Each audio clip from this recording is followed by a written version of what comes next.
What's up, everybody? This is the Rabid Hedgehog with Savage Seagull, and we're checking out a brand new motorcycle dealership in Oklahoma City. It is called Moto Guzzi, and it is at 906 North Ann Arbor. This is the only Moto Guzzi dealership that we have in Oklahoma now, and we will be checking out this MGX-21 Flying Fortress. This bagger is pure style. It is one of the most amazing looking baggers, in my opinion, that's out there. It's completely different looking. It's not a true batwing. It's not a frame mount. It's not anything that we normally see. It's its own unique look, very blended, very well designed, very good line motorcycle. It is powered by a 1380cc 90-degree V-twin engine, making 96 horsepower and 89.2 foot-pounds of torque. And this thing responds right at 3,000 RPMs with that torque, so it's always got torque. It's amazing how this thing rides. It is channeled through to the back wheel through a 6-speed transmission. And this bike also has a wet weight of 785 pounds, making it super, super light versus most of your American baggers and even some of the Japanese baggers, in some cases over 100 pounds lighter, in some cases around 60 pounds lighter. What you see that looks like carbon fiber truly is carbon fiber, and that's how Moto Guzzi obtained this weight. Also, this does include a 5.4 gallon fuel capacity along with a 29.1 inch saddle height. It does have all the features you'd expect: radio, Bluetooth connectivity, also that USB charger as well. So it has everything you would expect from a bagger in this generation. Also, you do have these two saddlebags. They are a bit on the smaller side, but as you will see, they come with the weather bag and also weather lining to keep these things watertight. Let's take a walk around and listen to it.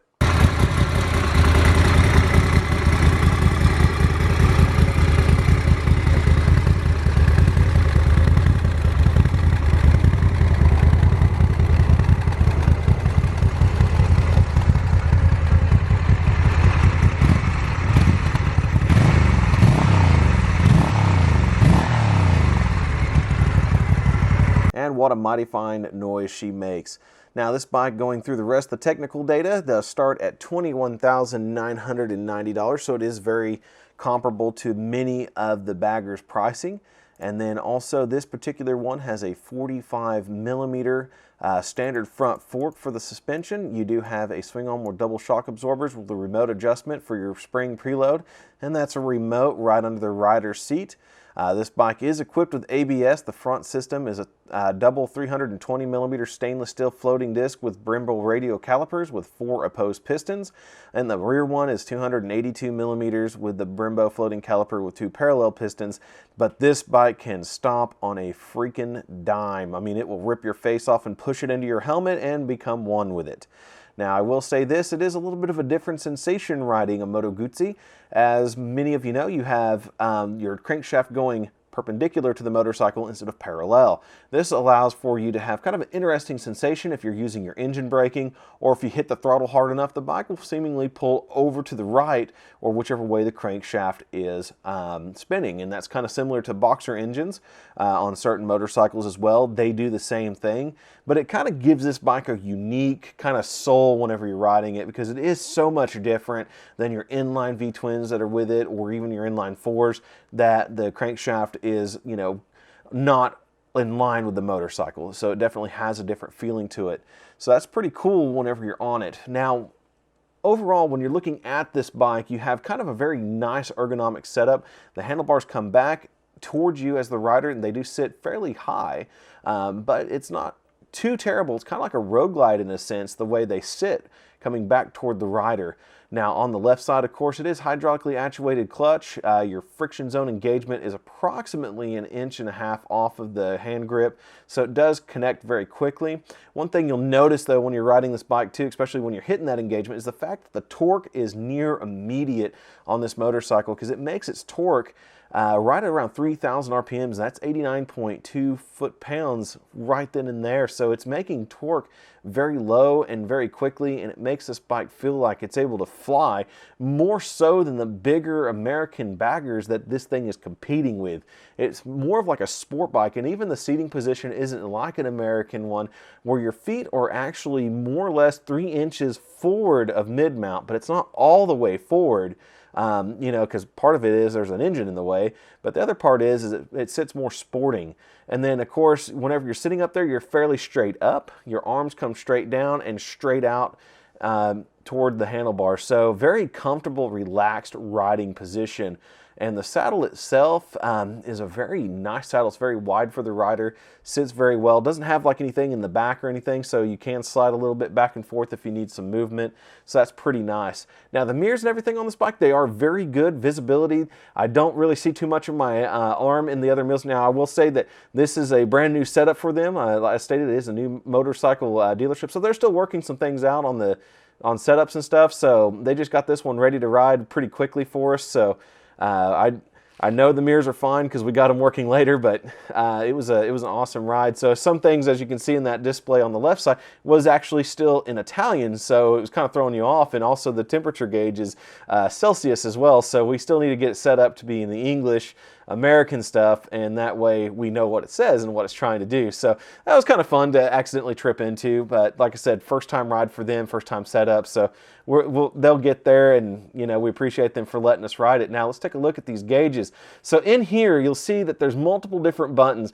That's for your radio. It's P1, P2 through 6 basically. So on the left side you have your radio presets, and then you also have a USB indication along with a Bluetooth indication on that side as well to tell you what mode your stereo system is. Of course, like they said, it's got that multi-function display where the Moto Guzzi Eagle is right now and your analog speedo. And on the right side, you have quite a few indication lights as well. You have your MI warning light, cruise control indicator, anti-lock braking system, your Moto Guzzi traction control warning light, turn indicators, low fuel, high beam warning light, as well as along with your neutral gear as well. So there's quite a few different things. It does have a general alarm warning too in case of something going on. Now up in the displays on the right side, you're going to be able to see like your different trip odometers and what setting the bike is in, along with the fuel gauge. It's on the right side there, and the temperature outside. It also has, if it's needing some maintenance, a little maintenance icon that will pop up. So overall, you'll see like an ice warning indicator, room temperature indication, which that's just for your outside air. The maintenance icon, as stated before, speed with tachometer, along with what gear is engaged. And there are quite a few different things. You have trip odometers, the trip computer with travel time, average speed, fuel consumption, instant fuel consumption, and reserve, average, and also battery voltage, and your clock. So the right side has quite a bit of information on there. The left side is more of your infotainment center side. So you have the FM radio, AM radio, USB audio, Bluetooth audio that will pop up on that side. So that one's more or less, like I said, strictly for just your infotainment side, while the other side is literally for everything else. So quite a bit of information that can come up when you're riding this machine. All right, so talking about the suspension, like I stated, it is a standard fork and only 45 millimeter, but one thing about it is this bike rides rather well. It has a very good suspension. It's soft but firm enough to feel very sporting. It's kind of interesting. It's kind of like I said about the Indian Dark Horse, where it's a bike that has kind of an identity crisis where it doesn't know if it's a sport bike or if it's a bagger. And this bike is way more sport bike than it is bagger. It's not that complete halfway between. It definitely is a way more sporting motorcycle than the American baggers like the Road Glide, Street Glide, and Indian Chieftains and stuff like that. This bike has better lean angle. This bike turns so quick. The action is so fast. And the fact is, this bike feels so much lighter, and it definitely is. Now, being that it is a Guzzi, you do have a little bit of a top-heavy nature when you're standing still. You'll feel a little bit more weight because it's not carrying it low, it carries it fairly high. But when you're moving, this bike, literally everything melts away, and it's so well balanced. It's a fun machine to just dive into corners and play with and ride a long distance. I definitely found it to be an extremely comfortable ride. The fairing on the front of it does give you very good wind protection, and it already has kind of that double bubble windscreen along with a standard windscreen that you can adjust out a little bit here and there. It is manual adjustment, but it has that split between them that allows the air to flow up and break the buffeting or that dead air between you, and it doesn't buffet at all. You get very, very good wind protection.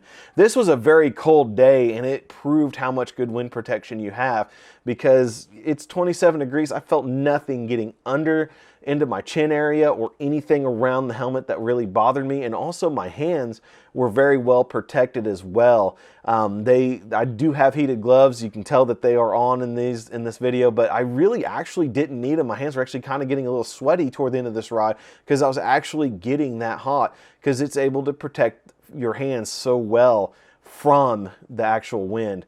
Now, I will say this, even though it was colder this day, that 1400 V-twin in front of you, you definitely could feel the air coming off of that as being very warm. Now, one thing is, there is a difference between riding in the winter and riding in the summer. Whenever you're riding and you feel it coming off in the winter, it's a benefit, so you definitely know it's there. I need to test this out one day when it's a little bit warmer, so that way we can see if it does put a lot of air onto the rider as a hot motorcycle. But I've ridden Guzzis before in the summer up in Tulsa, and I didn't find that to be a problem. I found that the wind generally just passes by you as the rider. Like I said, being that it's cold, it's way more noticeable because it's being a heck of a benefit to you at that moment. So I'm not going to discount that as being anything like terrifying. Now, I felt very bad for Mr. Siegel over here, as at this point he was about frozen to death.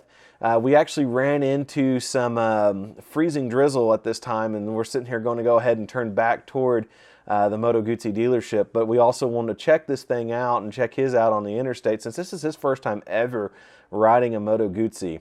So let's go ahead and hop on the interstate. Let's talk about it there. Getting up on the interstate here, you definitely feel that this bike has a lot more power than what it says on paper. It definitely flies up to speed very easily.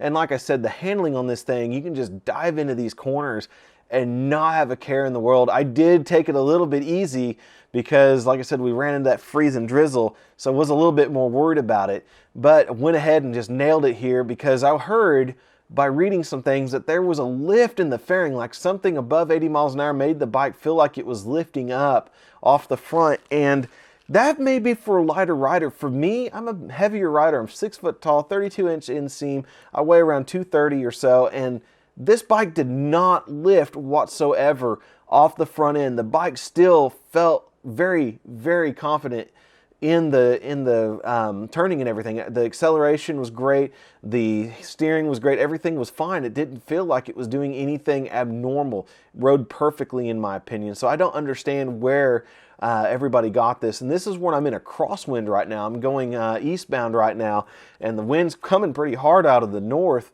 And this bike handled that so well. It wasn't being pushed around by the wind whatsoever.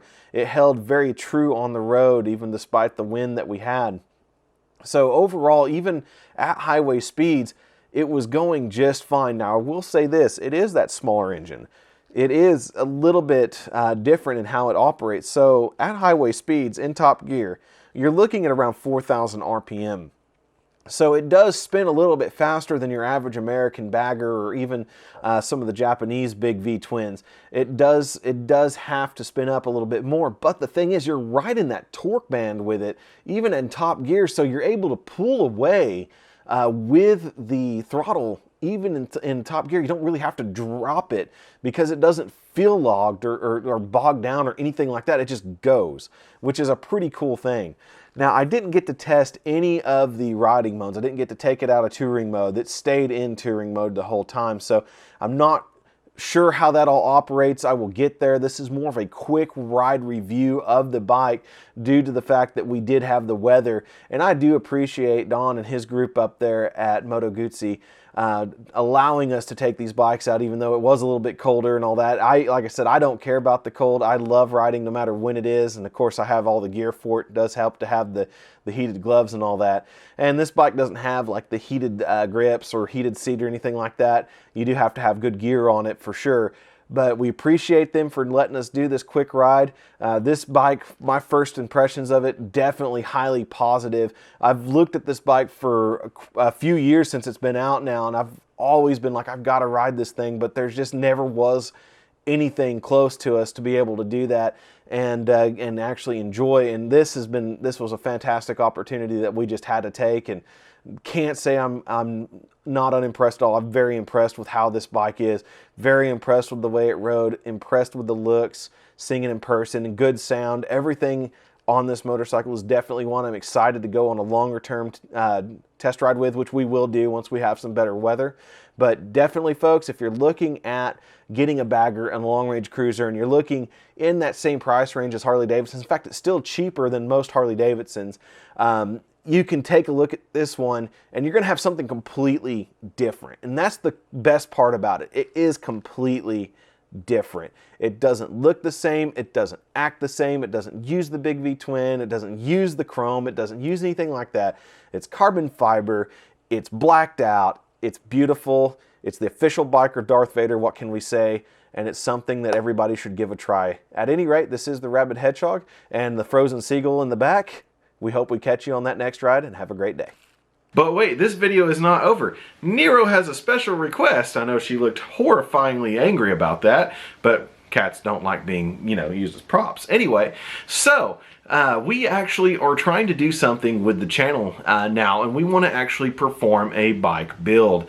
So I'm looking at two separate motorcycles, one of them being a 1992 Honda Nighthawk, the other one is a 1982 or 81, I do believe. Either way, both of them are CB750 models, and I'm going to post a picture here real quick that will show you exactly what we're planning to do. We're going to turn it into kind of a brat cafe racer, something to show how to do a build if you're looking into doing such a thing, and also, you know, the step-by-step process of how to do it, how to make the stuff if we need to fabricate anything, and all of that fun stuff. So it is a project we're trying to do, and we have these t-shirts out here on Teespring and TeePublic for you guys to take a look at.